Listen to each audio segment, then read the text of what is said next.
ಮಂತ್ರಿಗಳೇ, ನೀವು ರಾಜ್ಯದ ವಿಷಯ ಅಪ್ಡೇಟ್ ಮಾಡಿ. ನಮ್ಮ ರಾಜ್ಯದ ಪ್ರಗತಿ ಏನು ಗೊತ್ತಿಲ್ಲಿದೆ, ಬಹಳ ಖ್ಯಾತಿಗೊಂಡಿದೆ. ಹೌದು, ಕತ್ತಲ ರಾಜ್ಯ ಅಂತ ಕುಖ್ಯಾತಿಗೊಂಡಿದೆ. ಜನರೆಲ್ಲ ಒಂದೊತ್ತು ಊಟ ಮಾಡಬೇಕೆಂದು ಆಜ್ಞೆ ಹೊರಡಿಸಿದ್ದರಿಂದ ಆಹಾರ ದವಸ ಧಾನ್ಯ ಇಮ್ಮಡಿಯಾಗಿದೆ, ಡಬ್ಬಲ್ ಆಗಿದೆ. ಹೌದು, ಹಸಿದವರಿಗೂ ಬೆಳೆದವರಿಗೂ ಸಹ ಅನ್ನ ಸಿಗದೆ ಕೊಳೆತು ಹಾಳಾಗಿದೆ. ಇಲ್ವೇ ಈ ಎರಡು ಕಾಲಿನ ಹೆಗ್ಗಣಗಳ ಪಾಲಾಗಿದೆ. ಬಾಲ ಕಾರ್ಮಿಕರ ಪದವಿ ಮುಂದುವರಿಸಿದ್ದರಿಂದ ಶಾಲೆ ಕಟ್ಟಲು ಶಿಕ್ಷಕರ ವೇತನ ಖರ್ಚು ಉಳಿದಿದೆ. ಏನಾಗ್ತೀಯೋ ಏನ್ ಯೋಚನೆಯೋ ನೋಡಿದ್ರಲ್ಲ, ಮಕ್ಕಳು ಕನಸಿನಲ್ಲಿಯೂ ಸಹ ಶಾಲೆಯ ಮುಖವನ್ನು ಕಂಡಿದ್ದೇ ಇಲ್ಲ. ಇನ್ನು ನಾಟಕ, ಚಿತ್ರ, ಕಲೆ, ಕುಣಿತ ಇವೆಲ್ಲ ಕನಸಿನ ಮಾತು. ಅದ್ಭುತ ಅದ್ಭುತ, ನನ್ನ ಯೋಜನೆಯು ಎಲ್ಲಾ ಅದ್ಭುತ. ಮತ್ತೆ ಚಪ್ಪಾಳೆ ತಟ್ಟಿದ ಹಾಗೆ.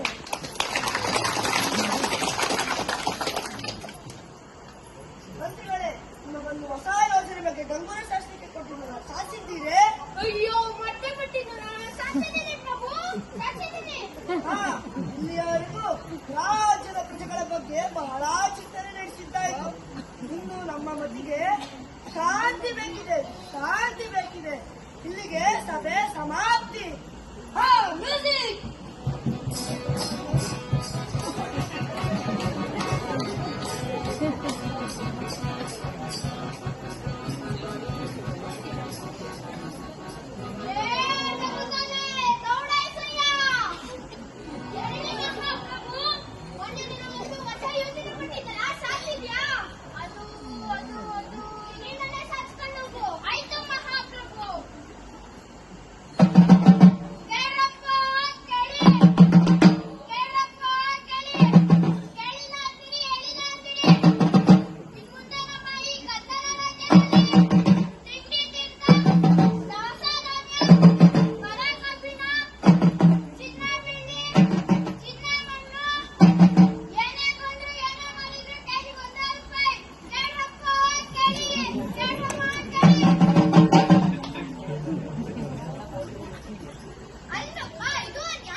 ಶಿಕ್ಷೆ ಮಹಾಶಯ, ಗಂಗೂರ ಕೇಳ್ತಾನಲ್ಲ.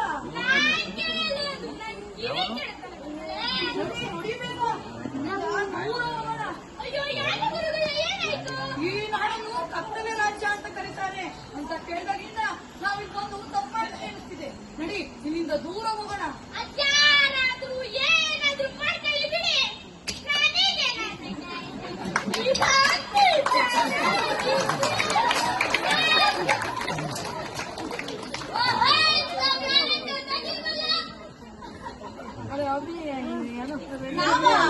ನಾವು ಅದು ನಂದು ಕತ್ತಲ ರಾಜ್ಯ ನೋಡಿ ಅದಕ್ಕೆ ಗೊತ್ತಾಗಲು ಬಲು ಕಷ್ಟ. ಆದರೆ ತಂದವರು ಬಂದೂರು ಬಿಟ್ಟು ಬಂದೂರು. ಬಿಟ್ಬಂದೂರು ಅಂತ ಊರಿದೆಯಾ, ಹೆಸರಿದೆಯಾ? ಇರಲಿ ಹೆಸರು ಚೆನ್ನಾಗಿದೆ. ಬಿಟ್ಬಂದೂರು ಎಲ್ಲಿಗಾದ್ರೂ ಸರಿ, ಸುಡುಗಾಡಿಗಾದ್ರೂ ಸರಿ. ಅಯ್ಯಯ್ಯೋ ಶಿವ ರಾಮ ಕೃಷ್ಣ. ನೋಡಪ್ಪ, ನಮ್ಮಂತ ಸಾಧು ಸಂತ ಸನ್ಯಾಸಿಗಳಿಗೆ ಯಾವಾಗ್ಲೂ ಒಂದೂರು ಅನ್ನೋದಿರೋದಿಲ್ಲ. ಅದನ್ ಬಿಡು, ನಿಮ್ಮೂರಿನ ವಿಶೇಷತೆ ಏನು? ನಮ್ಮೂರಿನ ವಿಶೇಷತೆ ಗೊತ್ತಿಲ್ವಾ?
ಅಯ್ಯೋ ಅಯ್ಯೋ ದಕ್ಷಿಣಾಮಣಿ, ನಮ್ ಕೊನೆ ಮುತ್ತಿನವರೆಗೂ ಇದೀವಲ್ಲ, ನಮ್ಮ ಉಸಿರು ಈಗಲೇ ಕೊನೆ ಆಗ್ಬೋದಿಲ್ಲಿ. ನಡಿ, ಇಲ್ಲಿಂದ ಪರಾಜಯ ಬಿಡೋಣ.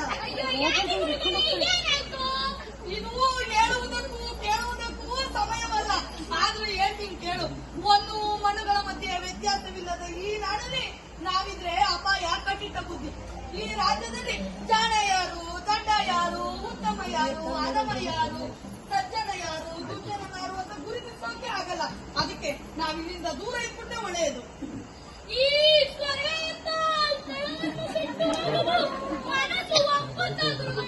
ಸುಳ್ಳು ಸುಳ್ಳು, ಇದು ಸ್ವರ್ಗದಂತೆ ಕಾಣುತ್ತದೆ, ಆದರೆ ಇದು ನಿಜವಾಗಲು ನರಕ ನರಕ.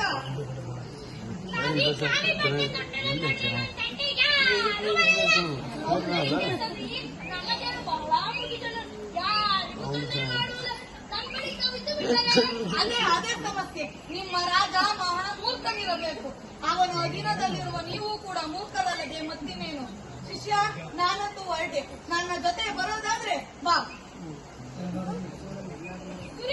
ನೀವು ಪಕ್ಕದ ರಾಜ್ಯದಲ್ಲಿರಿ. ನಾನು ಕೆಲವರಿಂದ ಇಲ್ಲೇ ಇದ್ದು ಇಲ್ಲಿ ಸಿಗುವ 1 ರೂಪಾಯಿಗೆ ಆಹಾರ ಪದಾರ್ಥಗಳು ರುಚಿ ನೋಡಿ ಬರುತ್ತೇನೆ. ಆಗುತ್ತೆ ಆಗುತ್ತೆ, ಖಂಡಿತ ಆಗುತ್ತೆ. ಆದ್ರೆ ನೀನ್ ಇನ್ಮುಂದೆ ನಂಗೆ ಸಿಕ್ತಿಯೋ ಇಲ್ವೋ ಅಂತ ಅನುಮಾನ. ಶಿಷ್ಯ, ನನ್ನ ಜೊತೆ ಬರೋದಾದ್ರೆ ಬಾ, ನಾನಂತೂ ಹೊರಟೆ.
ಬರೀ ಕುರಿ ಅಲ್ಲ ಬುದ್ಧಿ, ಲಕ್ಷ ಲಕ್ಷ ಬೆಲೆಯ ದುಬಾರಿ ಕರೆಸುತ್ತಿದೆ.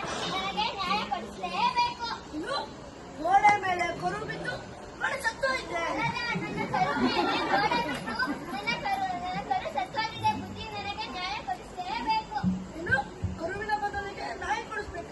ಸ್ವಾಮಿ, ನ್ಯಾಯ ಕೊಡ್ತಿ ಸ್ವಾಮಿ, ನ್ಯಾಯ. ಹಾಗೂ ಮಂತ್ರಿಗಳೇ, ಇವರ ಕರುವನ್ನು ಕೊಂದ ಗೋಡೆಯನ್ನು ಈ ಕೂಡಲೇ ಒದ್ದು ತನ್ನಿ. ಕ್ಷಮಿಸಿ ಪ್ರಭು, ಗೋಡೆಯನ್ನು ಒತ್ತಿ ತರಲು ಆಗುವುದಿಲ್ಲ. ಗೋಡೆ ಮಾಲೀಕನನ್ನು ಒತ್ತಿ ತರಬಹುದವೇ? ಹೌದು, ಅದೇ ಸರಿ. ಕರ್ಕೊಂಬನ್ನಿ ಆ ಗಾಡೆ ಮಾಲೀಕರನ್ನು. ಗೋಡೆ ಅಡೆಯ, ಯಾರಯ್ಯ, ಯಾರಯ್ಯ, ಬರೆಯ. ಗೋಡೆ ಒಡೆಯ, ಯಾರಯ್ಯ, ಯಾರಯ್ಯ, ಕ್ರೀಡೆ ಕಡೆಯಲ್ಲಿ ಬಾರಯ್ಯ, ಬಾರಯ್ಯ. ಕರುವಿನ ಕೊಲೆಗೆ ಕಾರಣ ನೀನಯ್ಯ, ಕೊಡಿಸಲೇಬೇಕು ರಾಜನು ನ್ಯಾಯ. ಬಿಡಿ ಸ್ವಾಮಿ, ನನ್ನ ತರ ತಪ್ಪಿಲ್ಲ, ಬಿಡಿ ಬಿಡಿ ಬಿಡಿ. ಮುನಿ, ನನ್ನಲ್ಲಿ ತಪ್ಪಿಲ್ಲ, ನಂಬಿ ನಂಬಿ. ಹೇ, ಮುಚ್ಚು ಬಾಯಿ. ನಮ್ಮ ದೇಶದಲ್ಲಿ ಬೇರೆ ದೇಶದ ಕುರಿಯನ್ನು ಅಲ್ಲೆಲ್ಲ ಕರುವನ್ನು ಕೊಲ್ಲುವಂತಿಲ್ಲ. ನಿಮಗೆ ಈ ಕೂಡಲೇ ಮರಣದಂಡನೆ ವಿಧಿಸುತ್ತೇನೆ. ನನ್ನ ತಪ್ಪು. ಇದು ಮೇಷ್ಟಿಯವರದು, ಮೇಷ್ಟಿಯವರು ವಂಚಕ, ಮೋಸಗಾರ ಎಲ್ಲ ನನ್ನನ್ನು ಕಿತ್ತುಕೊಂಡು ತಿಂದಿದ್ದಾರೆ. ಹಾಗೂ ಮೇಸ್ತ್ರಿ, ಈ ಕೂಡಲೇ ಬರಲಿ ಮಂತ್ರಿ. ಕ್ಷಮಿಸಿ ಪ್ರಭು, ನಾನೇ ಮಂತ್ರಿ. ಇದೆಲ್ಲವೂ ಇಲ್ಲ ಮೇಸ್ತ್ರಿ. ಕೇಳು ಮಂತ್ರಿ, ಈ ಕೂಡಲೇ ಬರಲಿ ಮೇಸ್ತ್ರಿ. ಗೋಡೆ ಕಚ್ಚಿದ ಮೇಸ್ತ್ರಿ, ಮೇಸ್ತ್ರಿ, ಮೇಸ್ತ್ರಿ. ಗೋಡೆ ಕಚ್ಚಿದ ಮೇಸ್ತ್ರಿ, ಮೇಸ್ತ್ರಿ. ತಪ್ಪಿಗೆ ಕಾಲಕ್ಕೆ ತಕ್ಕ ಶಾಸ್ತಿ. ಮಾಡಿದ ಮೋಸಕ್ಕೆ ಮೂತಿಗೆ ಆಸ್ತಿ. ಕೇಳಿದ ಕೆಲಸಕ್ಕೆ ಶಿಕ್ಷೆ ಖಾತ್ರಿ. ಅಯ್ಯೋ, ನನ್ನೇ ಕಿತ್ಕೊಂಡಿದ್ದೀರಾ? ಬಿಡಿ, ನಾನೇನು ಮಾಡಿಲ್ಲ, ಬಿಡಿ. ಅಯ್ಯೋ, ನಾನೇನು ಮಾಡಿಲ್ಲ, ನಾನೇನು ಮಾಡಿಲ್ರಿ. ಅವತ್ತ ನಾನ್ ಗೋಡೆ ಕಟ್ಸಿದ್ದೀನಿ, ನಾನು ಊರಾಗ ಇರ್ಲಿಲ್ರಿ. ಏ ಪಾಪಿ, ಮುಚ್ಚು ಬಾಯ, ಪಾಪನ ಕರುವನ್ನು ಕೊಂದೆ ಸ್ವರ್ಗನೇ ಇಲ್ಲ. ಅಯ್ಯೋ, ನಾ ಸುಳ್ಳು ಹೇಳಕ್ಕಿಲ್ರಿ. ಅವತ್ತ ನಾ ಗೋಡೆ ಕಟ್ಸಿದ್ದೀನಿ, ನಾನು ಊರಾಗ ಇರ್ಲಿಲ್ರಿ. ನನ್ ಮೂಲ ಮಗ ನೀನು ಕನ್ನಾಸತಿ ಚಿಕ್ಕಮುರ್ಗ ಎಳ್ದಕ್ಕ ಹೋಗ್ತಿದ್ರಿ. ಅದಕ್ಕ ನಾ ದವಾಖಾನಿಗೆ ವೈದ್ಯರ ಹತ್ರ ತೋರ್ಸಕ್ ಹೋಗಿದ್ರಿ. ಹೋಗುವಾಗ ಗಾರೆ ಕೆಲ್ಸದ ಗೋರಪ್ಪಂದೆ ಜವಾಬ್ದಾರಿ. ಆ ಗಾರೆ ಕೆಲ್ಸದವನೇ ಗೋಡೆನ ಓರ್ಯಾಕ್ ಕಟ್ಟಿದ್ದು. ಅದ್ರಲ್ಲಿ ನಂದೇ ತಪ್ಪಾಯ್ತು ಸ್ವಾಮಿ, ನಾನೇನು ಮಾಡಿಲ್ಲ, ಮಾಡಿಲ್ಲ, ಮಾಡಿಲ್ಲ. ಓಹೋ, ಹಾಗೂ ಹಾಗಾದರೆ ಮೋಸ ಮೇಸ್ತ್ರಿ ಅಂತಲ್ಲ, ಆ ಕಾರ್ಯವನ್ನ ಕಂಟಾಯ್ತು. ಕರ್ಕೊಂಬನ್ನಿ ಆ ಕಾರ್ಯವನ್ನ. ಗೋಡೆ ಕಟ್ಟಿದ ಗಣಗನ, ಗಣಗನ, ಗಣಗನ. ಗೋಡೆ ಕಟ್ಟಿಸಿದ ಗಾರೆಗಾರ, ನೀನೆ ಕೊಲೆಗೆ ಜವಾಬುದಾರ. ಓರೆ ಓರೆ ಗಾರೆ ಸರಿಯ, ಕೊನೆಯ ಮರಣಕ್ಕೆ ಕಾರಣಗಾರ. ಬಿಟ್ಬಿಡಿ, ಬಿಟ್ಬಿಡಿ, ನಾನೇನು ಮಾಡಿಲ್ಲ, ಬಿಟ್ಬಿಡಿ. ನಾನು ಸತ್ಯ ಹೇಳ್ತಾ ಇದ್ದೀನಿ. ನಾನಲ್ಲ ಇದಕ್ಕೆಲ್ಲ ಕಾರಣ. ಮತ್ತಿನ್ಯಾರಪ್ಪ ಕರುವಿನ ಮರಣಕ್ಕೆ ಕಾರಣ? ಇದಕ್ಕೆಲ್ಲ ಕಾರಣ ಆ ಎದುರುಗಡೆ ಮನೆಯ ಪ್ರಸಿದ್ಧ ಸಂಗೀತಗಾರ. ಏನಂತೆ ಮತ್ತೊಮ್ಮೆ ಹೇಳು. ಹೌದು ಸ್ವಾಮಿ, ನಿಜ ಸ್ವಾಮಿ. ನಾನವತ್ತು ಮಣ್ಣು ಮರಳು ಗಾರೆನ ಕಲಸುವಾಗ ಆ ಸಂಗೀತಗಾರ ಹಾಡ್ತಾ ಇದ್ದ. ಆಹಾ, ಎಂತ ಕಲ್ತ, ಎಂತ ಲಪ್ಪ, ಎಂತ ಅದ ಸ್ವಾಮಿ. ಅವಾಗ ಕೇಳ್ತಾ ಕೇಳ್ತಾ ನಾ ಕಲಿಸ್ತಿದ್ದ ಗಾರೆಯಲ್ಲಿ ಸ್ವಲ್ಪ ನೀರ್ ಜಾಸ್ತಿ ಆಗೋಯ್ತು. ನೀರ್ ಜಾಸ್ತಿ ಆಗಿದ್ರಿಂದ ಗೋಡೆ ಓರಾಗಿ ಕುಸಿದು ಬಿದ್ದಿರ್ಬೇಕು. ಅದೇಗೆ ನನ್ ತಪ್ಪಾಗುತ್ತೆ ಸ್ವಾಮಿ? ನನ್ ತಪ್ಪಲ್ಲ, ನನ್ ತಪ್ಪಲ್ಲ, ನನ್ ತಪ್ಪಲ್ವೇ ಅಲ್ಲ. ಓಹೋ, ಹಾಗೂ ಕರ್ಕೊಂಬನ್ನಿ ಆ ಸಂಗೀತಗಾರನನ್ನು. ಸ್ವರಸಿರಿ ಸರಿಗಮ ಸಂಗೀತಗಾರ, ಸಂಗೀತಗಾರ, ಸಂಗೀತಗಾರ. ಸ್ವರಸಿರಿ ಸರಿಗಮ ಸಂಗೀತಗಾರ, ಕರುವನಿ ಮರಿಸಾಯಿಸುತ್ತಾರ. ರಾಗ ತಾಳದಿ ಪಂಡಿತನಾಗಿ ರಾಗತಾಳಿಯ ಕೊಲ್ಲುತ್ತಾರ. ಅಯ್ಯೋ ಸ್ವಾಮಿ, ನನ್ನನ್ನು ಬಿಡಿ, ನಾನೇನು ತಪ್ಪು ಮಾಡಿಲ್ಲ. ಬಿಡಿ ಸ್ವಾಮಿ, ನನ್ನನ್ನು ಬಿಡಿ, ನನ್ನನ್ನು ಬಿಡಿ. ಇಲ್ಲ ಪ್ರಭು, ಇಲ್ಲ. ನಾ ಅಪ್ಪಿ ತಪ್ಪಿಯೂ ಆ ತಪ್ಪು ಮಾಡಿಲ್ಲ ಪ್ರಭು, ಮಾಡಿಲ್ಲ.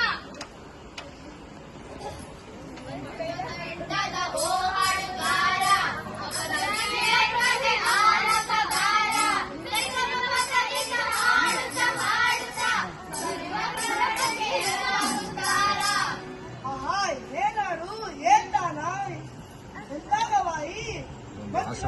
ಇವರಿಗೆ ಈ ಕೂಡಲೇ ಬಹುಮಾನ ಕೊಡಿಸಿ 100 ರೂಪಾಯಿ. ಅಲ್ಲಿ ಕುಂದ್ರು ರಾಜನಲ್ಲಿ ಒಂದು ವಿನಂತಿ, ಇವರು ಕರೆಸಿದ ವಿಚಾರವನ್ನು ಮರೆಯಬೇಡಿ. ಕುಂದಿರ್ಬೋದು. ಹೌದಲ್ವೇ?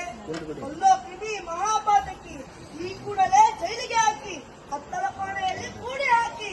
ಅಯ್ಯೋ ಸ್ವಾಮಿ, ನಾನಲ್ಲ ಅಂತ ಪಾಪಿ ಸ್ವಾಮಿ. ಮತ್ತೆ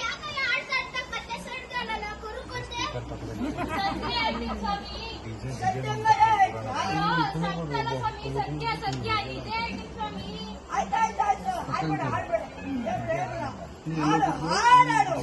ಮರದಲ್ಲಿ ಕೋಗಿಲೆ ಗಾನ, ಮನ ಮನಸ್ಸು ಅದ್ಭುತ ದಾನ, ನನ್ನ ಮಾಡಿದು ಅದರದು ಕಾರಣ, ಕೊರಗಿನ ಕೊರತೆಗೆ ನಾನೆಗೆ ಕಾರಣ.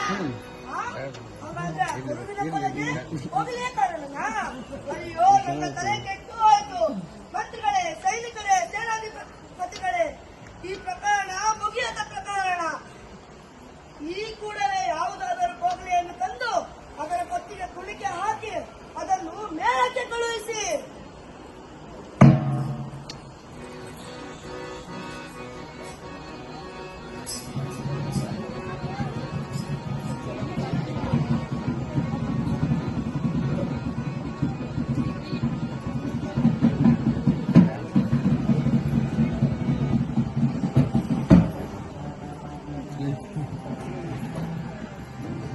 ಏನ್ರಿ ಇಷ್ಟೊಂದು ಗಲಾಟೆ?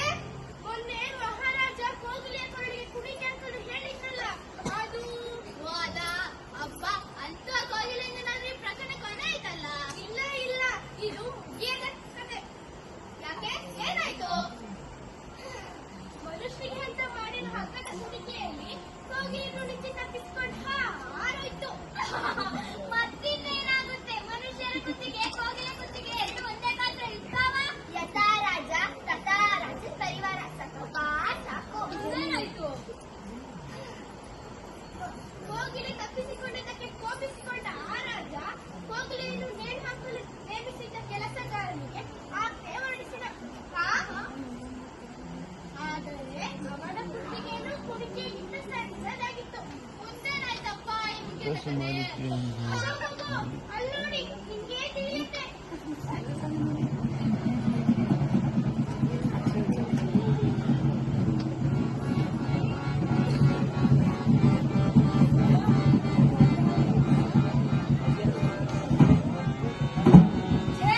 ಏನಪ್ಪ ಮಾಡುವುದು? ದಿನಕ್ಕೂ ಉದ್ದುಡುದು ದಪ್ಪ ತಲೆ ದಪ್ಪ ಕುಕ್ಕೆ ಸಿಗ್ತಲಿಲ್ವಲ್ಲಪ್ಪ.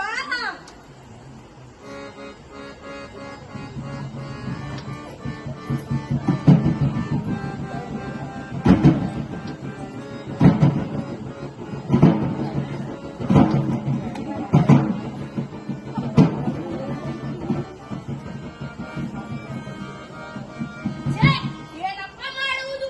ದಿನಕ್ಕೂ ಉದ್ದುಡುದು ದಪ್ಪ ತಲೆ ದಪ್ಪ ಕುಕ್ಕೆ ಸಿಗ್ತಲಿಲ್ವಲ್ಲಪ್ಪ.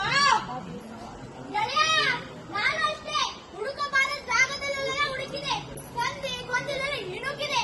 ಅದು ಓಹೋ ಅದೇನು ಅಂತಾರಲ್ಲ, ಎತ್ತಿಗೆ ಬರ ಬಂದ್ರೆ ಎಮ್ಮೆಗೆ ಬರಾಕಂತೆ. ಹಂಗಾಯ್ತು. ಏನ್ ನ್ಯಾಯನೋ? ಇಲ್ಲಿ ನ್ಯಾಯನೂ ಇಲ್ಲ, ಅನ್ಯಾಯನೂ ಇಲ್ಲ.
ಶಾಲೆಗೆ ಹಾಕ್ತಾರೆ ಅವ್ರು ನೋಡ್ಕೊಳ್ಳೋದು.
ಶಿಷ್ಯೋತ್ತಮ, ಅರೆ ಅರೆ, ಅಯ್ಯೋ, ಅವತ್ತಿನ ದಿನ ನಾನು ಇದ್ದಂಗೆ ಐತೆ.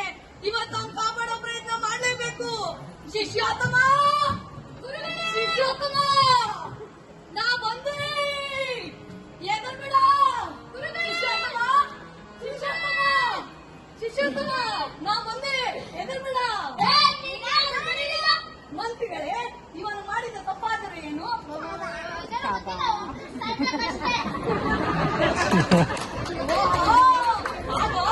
ಅಷ್ಟೇ ತಾನೇ. ಹಾಗಾದರೆ ಸಂತೋಷವಾಗಿ ಗಲ್ಲಿಗೆ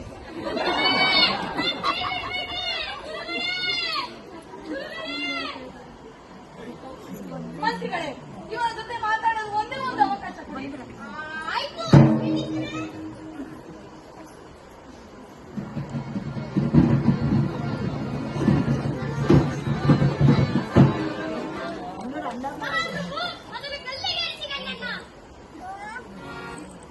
ಮಂತ್ರಿಗಳೇ, ಮೊದಲು ನನ್ನನ್ನು ಗಲ್ಲಿಗೇರಿಸಿ.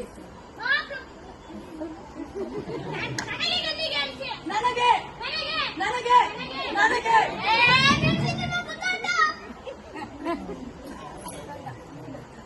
ಮಂತ್ರಿಗಳೇ, ಇವ್ರಿಬ್ರು ಮಕ್ಕಳಿಗೆ ತಿಳಿಸಿದ್ರೆ ಹೆಂಗಿರುತ್ತೆ? ಇವರಿಬ್ಬರಿಗೂ ಗಲ್ಲಿಗೆ ನಮ್ಮಿಬ್ಬರಿಗೂ ಹಂಗೆ ಮಾಡುತ್ತಾರೆ. ಯಾರಲ್ಲಿ ಇವಾಗ ರಾಜನನ್ನು ಕರೆದು ಬನ್ನಿ, ಅವರ ಈ ಪ್ರಕರಣವನ್ನು ಬಗೆಹರಿಸಿದೆ. ಈ ಪ್ರಕರಣ ಬಗೆಹರಿಸಿಲ್ಲವೇ? ಆಗಲೇ ನಮ್ಮ ರಾಜ್ಯದ ಪದ್ಧತಿ ಹೆಂಗೆ? ಹೊಸ ಊರಲ್ಲೇ ಶಿಷ್ಯರ ಆಗ್ತಾ ಇದೆ. ಭೂಮಿಯಿಂದ ಗಗನಕ್ಕೆ ಏನಾಯಿತು?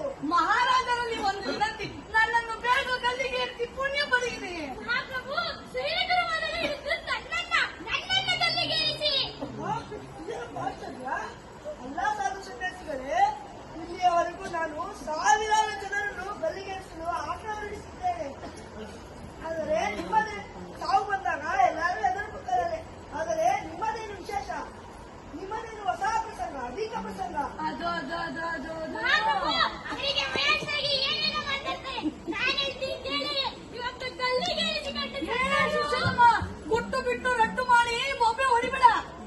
ಬಲೆ ಬಲೆ, ಅದೇನು ಗುಟ್ಟು ಹೇಳಿ ಬೇಗ.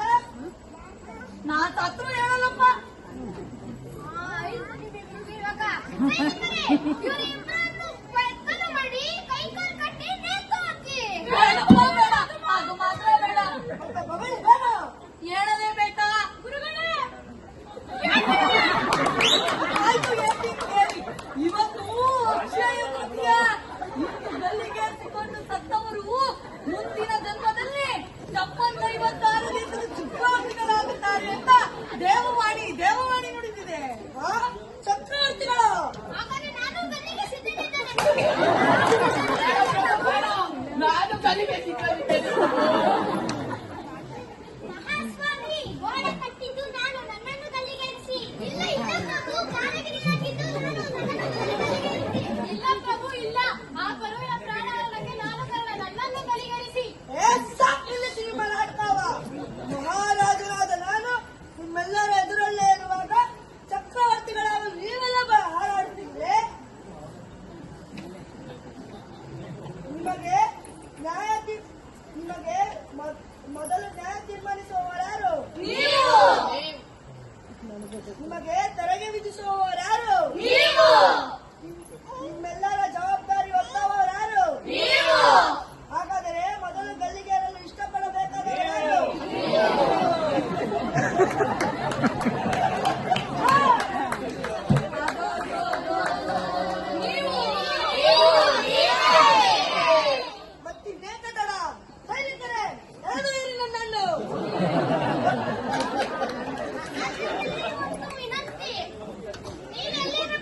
ಅಲ್ಲಿರಬೇಕು ಅಂತ ಮಾತ್ರ ಆಸೆ ಆಸೆ. ಗುರುಗಳೇ, ನಿಮ್ಮ ದೇವಗಳು ಏನಾದ್ರು ಹೇಳುತ್ತಾ? ಹೇಳಿದೆ ಕೂಡ. ಮೊದಲು ಗಲ್ಲಿಗೇರಿಸಿಕೊಂಡು ಸತ್ತವರು ಚಕ್ರವರ್ತಿಗಳಾದರೆ ನಂತರ ಗಲ್ಲಿಗೇರಿಸಿಕೊಂಡು ಸತ್ತವರು ಮಹಾಮಂತ್ರಿಗಳಾಗುತ್ತಾರೆ. ಹಾಗಾದ್ರೆ ಯಾಕೆ ತಡ? ಸೈನಿಕರೇ, ಹೇಳಲೇ ನನ್ನನ್ನು.